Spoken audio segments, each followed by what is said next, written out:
리스펙트 캠페인과 함께하는 부모 랩. 네, 벌써 네 번째 실천입니다. P, 파즈, 기다려주기입니다. 기다려주기라고 하면 왠지 신대리가 되게 좀 어려워할 것 같은 생각이 들더라고. 누나가 내 성격을 알잖아. 내가 성격이 급해가지고 아이를 기다려주는 게 솔직히 힘들어. 매일 아침만 생각해봐도 애 어린이집 챙기랴, 내 준비하랴 막 그러는데 마냥 기다리기가 너무 힘들더라고. 나도 얼마 전에 4살 아이 키우는 게 좀 힘들다 이런 얘기를 주변 사람들한테 해본 적이 있거든. 근데 이제 주변 사람들의 반응이 대한민국의 4살 아이 중에 부모님 말을 잘 듣는 아이가 어딨냐, 잘 들으면 그게 이상한 거다 이런 이야기를 해주더라고. 그래서 그 얘기를 내가 딱 들었을 때 만약에 다른 사람이 나한테 그런 고민을 얘기하면 나도 똑같이 4살 아이한테 너무 많은 걸 기대하면 안 된다 이런 조언을 했을 텐데, 이게 막상 내 이야기가 되다 보니까 되게 좋은 방향으로 하기가 어려운 거야. 내 아이니까. 맞아. 그러니까 나도 똑같아. 누가 물어보면 기다려주라. 그렇게 하겠지만 현실에서 계속 그런 일이 계속되다 보면은 나도 내 애니까 기다려주는 게 막 힘들어. 그러다 보니까 그런 게 기다림이 길어지면 화도 나고 어쩔 때는 내가 막 삐진다니까. 애한테 사실 기다려주기가 참 이제 쉬운 게 아니지. 근데 생각해보면 신대리가 예전에 아들 키울 때 정말 잘 기다려줬던 적 있다. 나? 없는데? 아들이 걸을 때 그때 진짜 잘 기다려줬잖아. 아이들은 이제 걷는 방법을 막 부모가 가르쳐 준 것도 아닌데 자기가 끊임없이 시도하면서 계속 넘어져도 다시 일어나면서 결국은 걷는단 말이지. 그때 부모님이 뭘 하냐? 해줄 수 있는 거는 아이가 걸을 수 있는 때를 그냥 기다려주는 거야. 왜냐하면 언젠가는 얘가 걷게 될 거라는 걸 아니까. 근데 이거는 걷는 것뿐만 아니라 아이의 발달에서 그런 순간은 또 굉장히 많거든. 아이가 태어나서 기본적으로 호기심을 갖고 태어나. 그러면서 이제 적극적으로 막 세상을 탐색하는 거지. 탐색하면서 계속해서 자기가 해보고자 하는 거를 시도하고, 그 시도하는 거를 반복하고, 계속 반복이 되면 그게 이제 숙달이 되는 거거든. 그렇게 아이들이 계속해서 자라고 배우고 사실 세상을 이제 알아가는 거야. 근데 그냥 걷는 것처럼 마냥 기다릴 수가 없는 게 어떤 건 좀 더 가르치거나 어떤 건 반복해서 시켜야 되거나 그런 게 있는 거 아니야? 그렇지. 부모가 또 가르쳐야 될 몫이 분명히 있지. 근데 우리가 이제 잊지 말아야 되는 거는 그럴 때 그 때를 어떤 부모님이 생각한 그 시간으로 몇 살까지는 이거 해야지 라는 마음으로 성급하게 아이를 자꾸 끌어당기려고 하지 말고 아이한테 아이만의 시간이 있다는 거를 이제 인정을 해주는 거야. 그리고 아이한테 계속 주도권을 주는 거지. 그런 연습이 사실 좀 필요한 것 같다.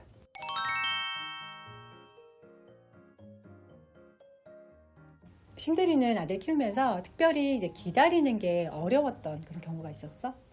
우리 아들이 이제 기저귀를 좀 늦게 뗀 편이야. 근데 그때 다른 애들이 기저귀를 다 떼니까 우리 애는 왜 안 떼지? 우리 아이만 늦나? 이런 생각에 좀 그게 기다리기 힘들더라고. 주변의 부모님들 보면 어떤 시기가 되면 이제 뭘 해야 돼. 이게 생각이 되게 강한 거야. 그래서 자꾸 조급함이 이제 생기는 거지. 근데 그 시기라는 게 뭔가 굉장히 분명한 어떤 근거가 있는 게 아니라 주변의 애들이 하니까.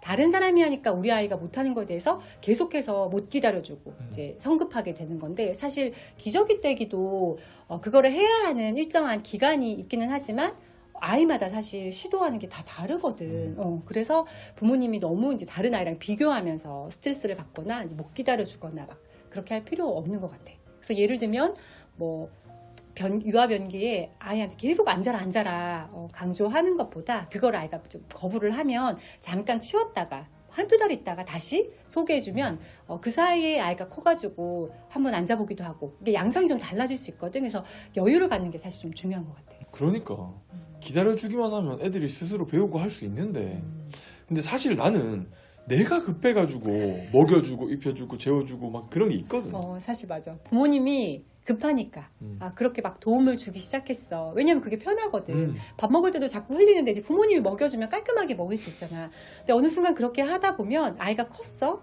그때 부모님이 내가 왜 이걸 하고 있지? 이렇게 좀 화가 날 때가 있는 거야. 그럴 때 아이 입장에서는 약간 억울할 수도 있을 것 같아. 어릴 때부터 스스로 한번 해볼 수 있게 허용을 해준다는 거는 이제 단순히 아이가 그 행동을 익히고 연습해서 뭔가 숙달시키는 거 그거 외에도 아이 성격 발달에 굉장히 큰 영향을 미치거든. 그러니까 3, 4살 아이는 그때 한참 자기 주장도 강해지고 자기가 막 스스로 해보려고 할 때 부모님이 이제 안전한 범위 내에서는 충분히 해볼 수 있게 기다려주고 그 시도를 격려해주고 이렇게 하면 아이가 자율성을 발달시킬 수 있거든. 그리고 조금 더 큰 이제 유아가 되었을 때는 사실 그때는 경험의 폭이 굉장히 확대가 되잖아. 그럴 때 내가 스스로 해보고 성취감을 느껴. 그러면 아, 나 참 괜찮은 아이야. 나는 이거 잘하는 아이야. 라는 이제 자존감. 그래서 우리가 그렇게 원하는 이제 주도성이 있는 아이로 자랄 수가 있는데.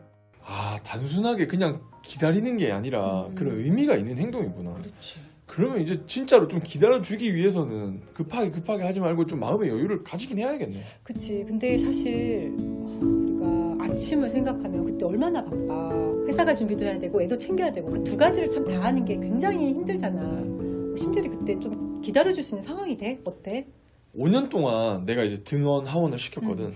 그러면서 이제 터득한 방법이 아침에 하면 너무 급해. 그러니까 그 전날 미리 준비하자 이거야. 그래서 아이에게 스스로 옷을 고를 수 있도록 시간을 주면 그때는 마음껏 골라도 안 급하더라고. 기다려줄 수가 있구나. 아, 좋다. 아이들은 계속해서 자기 삶에서 영향력이 자기한테 있다는 거를 증명하고 싶어 하거든. 근데 그거를 신대리가 선택권을 줌으로써 충족을 시켜준 거다. 나 같은 경우는 딸이 외출하기 전에 집에서는 외투를 절대 안 입어. 그래서 나도 마음을 좀 바꿨어. 그냥 입기 싫어 알았어 하고 내가 그냥 들고 가. 근데 밖에 나가면 추우니까 입거든. 근데 그 과정이 중요한 거야 얘한테. 왜냐하면 내가 입고 싶어 해서 입었다는 거. 그래서 그런 방법을 사용을 하고 있어. 누나, 시도를 기다려주라. 이건 이제 알겠어. 그럼 표현을 기다려주라. 이건 무슨 말이지? 아이가 자기 욕구를 표현하는 법도 배워야 되는 거거든. 그러니까 만약에 어려. 그럴 때 막 짜증을 내. 근데 그게 목이 말라서 그렇단 말이야. 그러면 이제 엄마가 바로 그걸 파악을 하고 물을 준단 말이지. 근데 아이가 이제 조금 더 컸어. 그럴 때는 물 주세요. 이렇게 말할 줄 알아야겠는데 엄마가 표정만 봐도 목마르구나 하고 물을 바로 대령해 주는 거야. 근데 그렇게 할 필요가 없는 거지. 아니 솔직히 부모니까 그렇게 해주지. 자기가 필요한 거를 표현할 줄 알아야지. 어디 가서 물이라도 얻어먹을 거 아니야. 어린이집도 가야 되고 사회생활도 해야 되잖아. 그 표현을 하라는 거는 단순히 이제 말로 표현하는 부분을 연습하는 것뿐만 아니라 이제 이런 상황도 있다. 놀이터에서 아이가 막 울면서 엄마한테 왔어. 그러면 이제 엄마는 일단 당황을 하니까 왜 우는지를 좀 천천히 기다리면서 들어주고 얘가 뭘 원하는지를 이제 좀 파악하기보다는 먼저 좀 해결을 해주려고 하는 거야. 뭐 누가 때렸어? 싸웠어? 어디서 그랬어? 가보자. 이제 이렇게 하기가 쉬운데 아이는 사실 표현하려고 하는 욕구가 있거든. 아이가 그렇게 울면서 나한테 표현하려고 했던 게 뭔지, 뭐 아픈 건지 아니면 싸운 건지 그냥 마음이 좀 속상한 건지 그런 거를 먼저 좀 파악을 해주고 이제 그거에 맞게 대응을 하는 게 중요한 거지. 안 그래도 그 놀이터 이야기가 나와서 그런데 애들이 막 더 놀고 싶어가지고 가야 되는 시간이 있는데도 막 때를 쓰기도 하잖아. 그럴 때 기다려줘야 돼. 기다려줄 수 있는 상황이면 기다려주는 게 사실 좋지. 일반적으로 안전한 상황이고 그렇게 막 문제가 되지 않으면 사실 이제 부모가 허용할 수 있는 범위를 좀 그 한계를 최대치로 해주는 게 좋거든. 그래야지 아이가 허용되지 않는 거에 대해서 이건 정말 안 되는구나 라고 해서 좀 인지하기가 쉬운 거야. 그러니까 놀이터를 갈 때도 사실 언제는 좀 마무리를 해야 된다라고 하면 미리 이야기를 해서 좀 약속을 정하거나 아니면 이제 우리 10번 타고 갈 거야 아니면 긴 바늘 한 칸 가면은 이제 가야 되는 시간이야. 이거를 미리 좀 예고를 해서 마음의 준비를 하게 하는 그런 방법을 많이 쓰지. 근데 우리 현실이 아니잖아 그게. 누나가 말한 대로 내가 최대치까지 기다려줬거든. 어. 그때도 때를 쓴단 말이야. 그때는 그럼 또 기다려줘야 돼? 아니 그때는 가야지. 이게 기다려주라는 말이 아이의 모든 요구를 다 수용해주라 이제 이런 의미는 아니니까. 그러니까 부모로서 아이 행동을 제한해야 하는 순간이 분명히 있잖아. 그럴 때 이제 집에 가야지. 가면서 아이는 계속 울고불고 할 거거든. 그럴 때 근데 마음을 공감해주는 거는 중요해. 뭐 단호하게 한다 그래서 막 이렇게 혼내듯이 아 엄마가 간다 그랬지 막 그렇게 혼내지 말고 일단 마음은 좀 공감해 주는 거야. 너 진짜 지금 더 놀고 싶었는데 속상하겠다 기분이 안 좋구나 하면서 이제 관심의 전환을 애가 좋아할 만한 거. 집에 가서 우리 맛있는 간식 먹자. 어떤 재밌는 놀잇감이 있다. 그러니까 이런 식으로 좀 대안을 주면서 아이의 관심을 좀 돌리는 거 이제 그런 게 도움이 될 것 같아. 그래서 누나는 평소에 잘 기다려줘? 나 어우야 나는 놀 때 있잖아. 놀 때 잘 못 기다리는 것 같아. 최근에 이제 4살 아이가 퍼즐을 맞추더라고. 근데 옆에서 내가 그걸 보고 있으니까 자꾸 힌트를 주고 싶은 거야.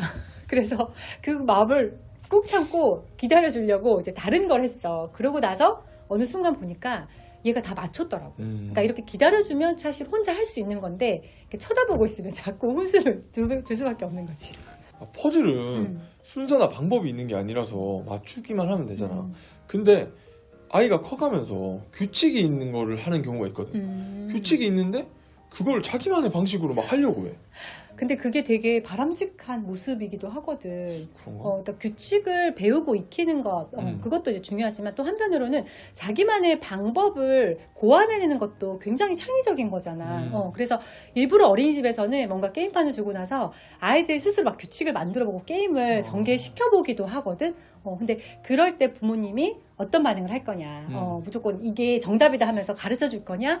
그런데 사실 게임을 같이 하는 거는 즐거운 시간을 사실 공유하는 거니까 반드시 그걸 고수할 필요는 없고 아이가 이런 방식으로 하고 싶다라고 하면 존중하고 그거를 수용해 주는 것도 다 기다림에 포함이 되는 거지.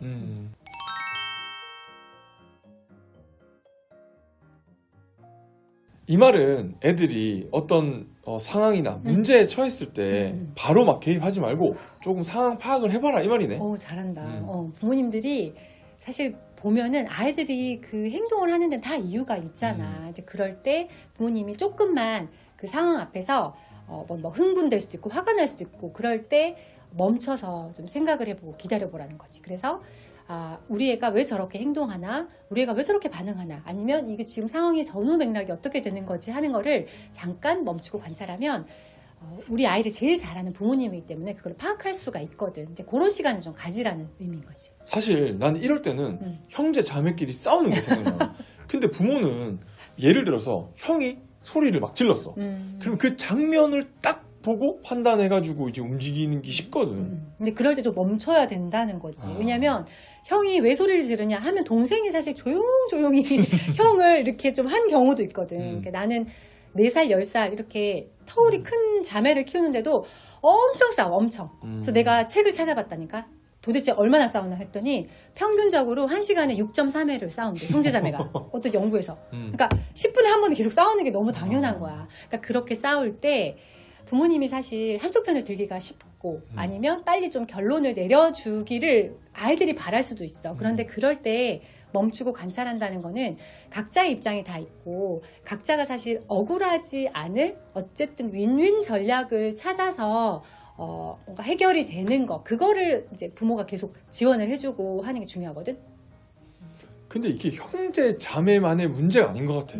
우리 집에는 뭐 아들이 하나밖에 없지만 나랑 아들이랑 무슨 어떤 대화를 하고 있었어. 근데 약간 언성이 서로 높아지는 부분이 있었어. 제가 해결하고 있는데 근데 와이프가 지나가다가 딱 보더니 야 그만해. 누구한테? 나한테도 하고 뭐 그럴 때가 있는데 어쨌든 그런 상황이면 기다려줘야 되잖아. 그럴 때 약간 이제 멈추고 기다리면서 좀 상황을 파악했으면 약간 이렇게 그거를 접근하는 태도가 달라질 수 있잖아. 그러니까 이게 기다려주기라는 게 아이뿐만 아니라 아이를 대상으로 부모가 어떤 가지는 태도뿐만 아니라 가족 구성원 모두가 좀 이제 가지면 좋을 그런 태도인 것 같아요.